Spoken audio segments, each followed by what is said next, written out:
Waalaikumsalam warahmatullahi wabarakatuh. Oke, sekarang sebelum kita mulai pembelajaran pada pagi hari ini, ketua kelas tolong pimpin doanya ya. Ya Bu.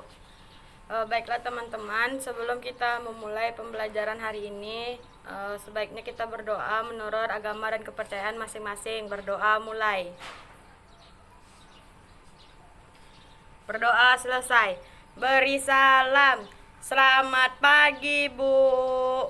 Pagi semuanya. Oke, sekarang kita mulai pembelajarannya ya, sesuai dengan minggu kemarin yang Ibu sampaikan sama kalian tentang, ada yang masih ingat? Bank sentral Bu.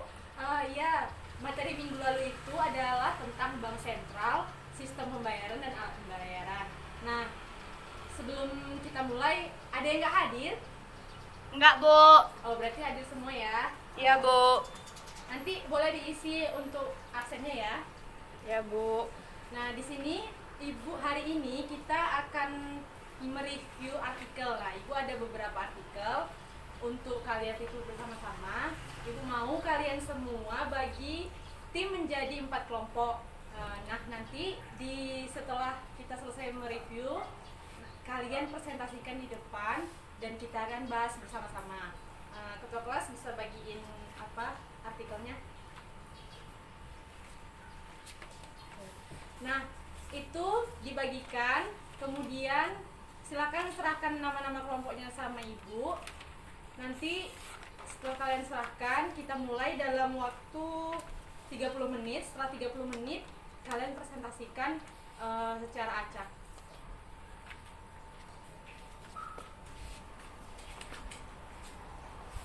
Oke, tunggu ya, Ibu cek dulu. Untuk kelompok 1 itu Anir Ristriani, Imelda Sari, Radina Felia. Ya Bu. Untuk kelompok 2 itu Citra Yosena, Nurmal Syafitri, Nur Izati. Ya Bu. Untuk kelompok 3 itu Maisyara, Al Hafiz, Riko Sandi. Ya Bu. Oke, bisa dimulai sekarang ya. 30 menit Ibu kasih waktu. Nanti kalau ada yang udah selesai dalam waktu kurang dari 30 menit, boleh dikumpulkan. Setelah itu baru kita presentasikan bersama-sama. Baik Bu. Jadi semuanya, setelah kalian presentasi tadi, Ibu akan sedikit memberikan kesimpulan atas artikel yang telah Ibu berikan kepada kalian semua. Nah, di artikel pertama itu ada tugas dan fungsi bank sentral. Yang kalian review itu adalah artikel mengenai tugas fungsi bank sentral. Beberapa tugas dan fungsi bank sentral itu ada beberapa. Yang pertama itu bank sentral itu bertugas memperlancar lalu lintas pembayaran sehingga dapat cepat dan efisien. Yang kedua itu menciptakan uang kertas. Jadi uang yang selama ini kita pakai itu, nah itu bank sentral yang membuatnya. Uang 50.000, 1.000, 2.000 itu bank sentral yang membuatnya. Kemudian mereka juga sebagai pemegang kas dari pemerintahan, seperti menerima pembayaran pajak, itu bank sentral yang mengaturnya dan yang menerimanya. Kemudian membantu melakukan pembayaran pemerintah dari pusat ke daerah. Kemudian mengatur dan mengawasi kegiatan bank umum seperti Bank BRI, Bank Mandiri, itu termasuk bank-bank umum. Nah, itu kegiatan mereka itu diatur oleh bank sentral. Kemudian melakukan pengumpulan serta analisis data ekonomi nasional dan internasional. Apapun yang terjadi pada sistem perekonomian di Indonesia, baik pun itu dalam negeri ataupun luar negeri, itu bank sentral mengetahui secara keseluruhannya. Kemudian pada artikel kedua itu, kalian semua kelompok kedua itu membahas jenis-jenis alat pembayaran.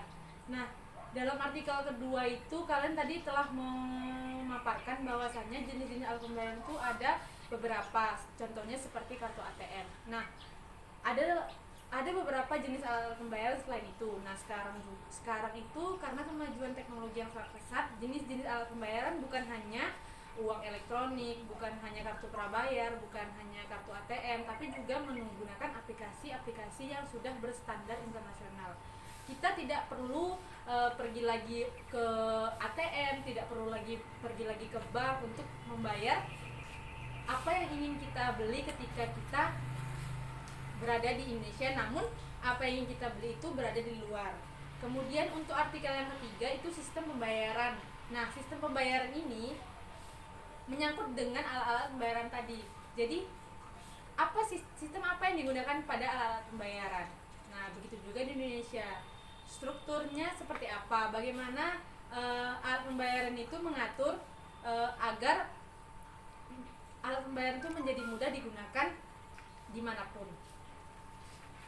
Nah, untuk berikutnya setelah selesai presentasi dan Ibu sudah selesai melakukan kesimpulan, untuk ini Ibu mau nanti semuanya dijadikan satu, kemudian dibuat makalah untuk ke satu kelas. Nah, minggu depan dikumpul sebagai pertinggal untuk pembelajaran di minggu depan. Ada pertanyaan? Enggak, Bu. Oke, terima kasih. Mungkin kita sampai sini saja karena Ibu juga ada urusan. Nah, ada lagi yang ingin Ibu sampaikan. Sesuai dengan surat pemerintah yang beredar, karena di daerah kita sekarang sudah banyak terjadinya kasus COVID-19, jadi pemerintah itu mengeluarkan surat edaran untuk menutup setiap institusi termasuk sekolah. Jadi kemungkinan besar untuk anak-anak semua besok minggu depan itu kita tidak bisa tatap muka, dan tugas yang diberikan itu nanti mungkin Ibu akan buat Google Classroom atau aplikasi apa untuk kita belajar, dan kalian di situ bisa mengumpulkan tugas yang Ibu berikan melalui daring. Jadi semoga dengan adanya pandemi corona ini sekarang kita semua diberi kesehatan dan anak Ibu semua mengerti dan mematuhi apa yang diperintahkan oleh pemerintah untuk tidak keluar rumah dan melakukan social distancing. Sekian pembelajaran hari ini. Jika Ibu ada salah, Ibu mohon maaf. Assalamualaikum warahmatullahi wabarakatuh. Waalaikumsalam warahmatullahi wabarakatuh.